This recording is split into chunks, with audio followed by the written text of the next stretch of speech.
أعوذ بالله من الشيطان الرجيم. بسم الله الرحمن الرحيم.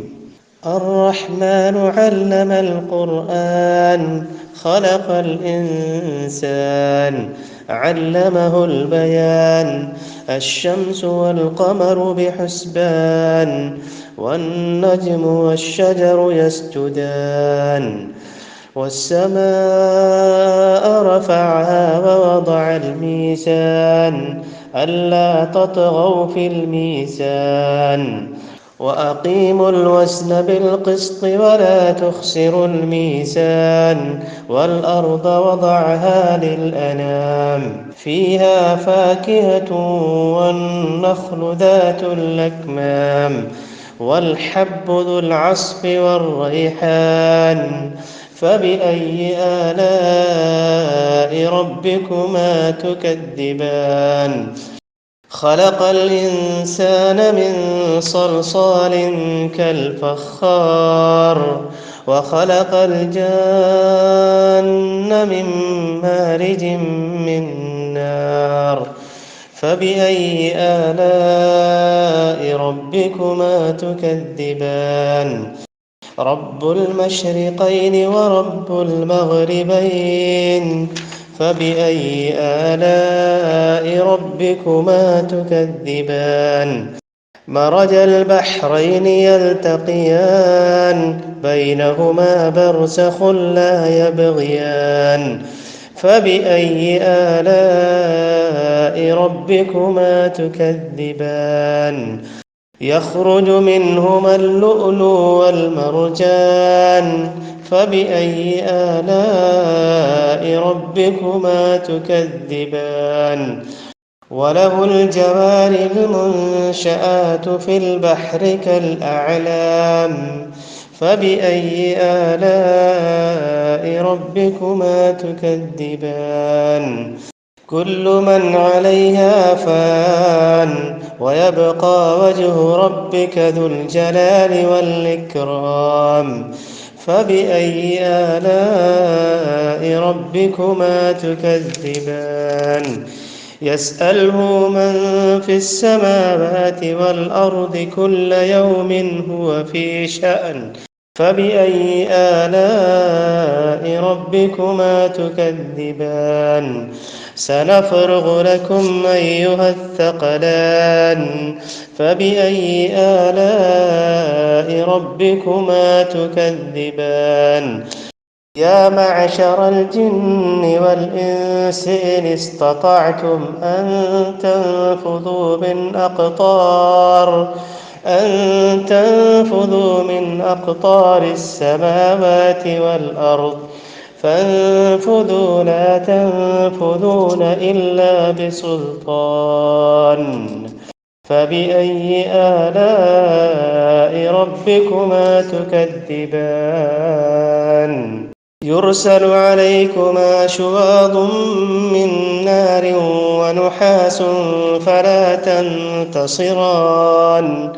فبأي آلاء ربكما تكذبان فإذا انشقت السماء فكانت وردة كالدهان فبأي آلاء ربكما تكذبان فيومئذ لا يسأل عن ذنبه إنس ولا جان فبأي آلاء ربكما تكذبان يعرف المجرمون بسيماهم فيؤخذ بالنواصي والأقدام فبأي آلاء ربكما تكذبان هذه جهنم التي يكذب بها المجرمون يطوفون بينها وبين حميم آن فبأي آلاء ربكما تكذبان ولمن خاف مقام ربه جنتان فبأي آلاء ربكما تكذبان ذواتا أفنان فبأي آلاء ربكما تكذبان فيهما عينان تجريان فبأي آلاء ربكما تكذبان فيهما من كل فاكهة زوجان فبأي آلاء ربكما تكذبان متكئين على فرش بطائنها من استبرق وجنى الجنتين دان فبأي آلاء ربكما تكذبان فيهن قاصرات الطرف لم يطمثهن إنس قبلهم ولا جان فبأي آلاء ربكما تكذبان كأنهن الياقوت والمرجان فبأي آلاء ربكما تكذبان هل جزاء الإحسان إلا الإحسان فبأي آلاء ربكما تكذبان ومن دونهما جنتان فبأي آلاء ربكما تكذبان مدهامتان فبأي آلاء ربكما تكذبان فيهما عينان نضاختان فبأي آلاء ربكما تكذبان فيهما فاكهة ونخل ورمان فبأي آلاء ربكما تكذبان فيهن خيرات حسان فبأي آلاء ربكما تكذبان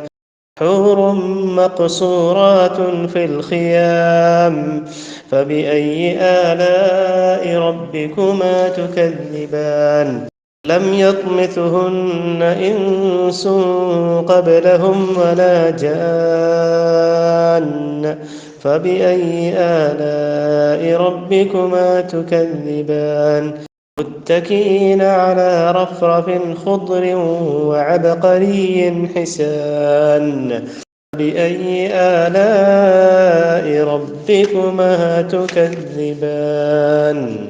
تبارك اسم ربك ذي الجلال والإكرام